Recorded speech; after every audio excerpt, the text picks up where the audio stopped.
কথার কথা শুনে দুর্বল হয়ে পড়ে অগ্নি। কল্পতরু উৎসবে অগ্নিকে নিয়ে এলে অগ্নি খুব রেগে যায়।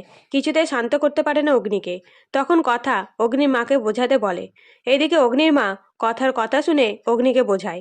তখন অগ্নি কল্পতরু উৎসবে থেকে যায়।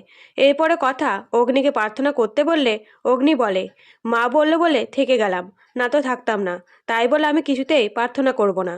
তখন কথা বলে, ঠিক আছে, আপনার আর আমার হয়ে আমি প্রার্থনা করব।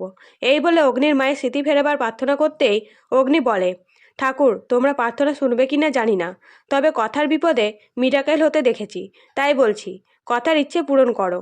এরপরে সকলে গুহবাড়ি ফিরে আসে। এদিকে কথা সকালে অগ্নির জন্য চা নিয়ে আসলে অগ্নি বলে, এত ভালোবাসা কেন?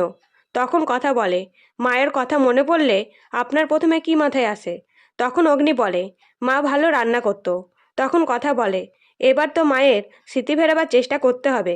এই কথা শুনে অগ্নি বলে, মায়ের স্মৃতি ফিরলে তোর কি হবে কথা? তখন কথা বলে, আমি এই বাড়ি ছেড়ে চলে যাব, কারণ আমি থাকবো কোন পরিচয়ে? এই কথা শুনে অগ্নি দুর্বল হয়ে পড়ে আর বলে, আমি কিন্তু কোনোদিন তোকে বাড়ি ছেড়ে চলে যেতে বলবো না, তুই বন্ধুর পরিচয়ে থাকবি। তখন কথা বলে, শুধু বন্ধুর পরিচয় তো এ বাড়িতে সারা জীবন থেকে যেতে পারি না।